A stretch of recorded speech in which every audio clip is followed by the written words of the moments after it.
అంచనా గురించి నేను కొత్త చెప్పాల్సిన అవసరం లేదు. మన నల్గొండ బిడ్డడే పాపం కోమటి రాజగోపాల్కు నేను ఉన్నా ఆయన ఎంబటప్పుడు ఆయన నన్ను కాంగ్రెస్ తీసుకుపోయాడు. ఆయనకు ప్రామిస్ చేశారు మంత్రి పదవి ఇస్తాన్నారు, ఇవ్వలే, 2 ఏళ్ళు అయింది. ఆయన పాపం అంటే నిలబడి చూస్తా ఉన్నాడు ఎప్పుడు ఇస్తారా అని. సో ఆయన డెఫినెట్లీ నిజాయితీపరుడు. నేను చీఫ్ ఎలక్షన్ ఏజెంట్గా పనిచేసిన ఆయన నాకు చాలా క్లోజ్గా తెలుసు. ఆయన సామాన్యుడు ఏం కాదు.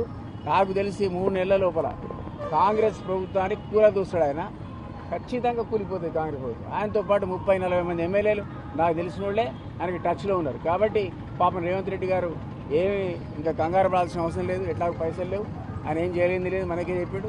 ఇంట్లో పండుకునేది బెటర్. 3 months లోపల మన నల్గొండ నుంచే ఈ ప్రభుత్వానికి పెద్ద సంక్షోభానికి నెట్టివేయబడుతుంది కాంగ్రెస్ ప్రభుత్వం.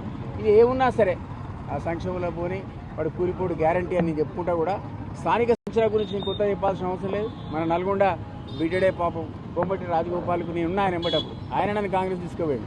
ఆయనకు ప్రామిస్ చేశారు మంత్రి పదవి ఇస్తాన్నారు, ఇవ్వలే, 2 ఏళ్ళు అయింది. ఆయన పాపం అంటే నిలబడి చూస్తా ఉన్నాడు ఎప్పుడు ఇస్తారా అని.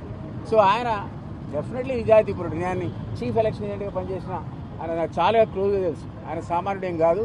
నాకు తెలిసి 3 నెలల లోపల కాంగ్రెస్ ప్రభుత్వానికి కూలదూస్తాడు. ఆయన ఖచ్చితంగా కూలిపోతుంది కాంగ్రెస్ ప్రభుత్వం. ఆయనతో పాటు 30-40 మంది ఎమ్మెల్యేలు నాకు తెలిసిన వాళ్ళే ఆయనకి టచ్లో ఉన్నారు. కాబట్టి పాపం రేవంత్ రెడ్డి గారు ఏమి ఇంకా కంగారు పడాల్సిన అవసరం లేదు. ఎట్లా పైసలు లేవు, ఆయన ఏం చేయలేంది లేదు, మనకే చెప్పాడు. ఇంట్లో పండుకునేది బెటర్. 3 months లోపల మన నల్గొండ నుంచే ఈ ప్రభుత్వానికి పెద్ద సంక్షోభానికి నెట్టివేయబడుతుంది కాంగ్రెస్ ప్రభుత్వం. ఇది ఏమున్నా సరే ఆ సంక్షోభంలో పోని వాడు కూలిపోడు గ్యారంటీ అని చెప్పుకుంటా కూడా స్థానిక అసలైన తొలి వెలుగు. ఫాలో వాట్సాప్ @తొలి వెలుగు official.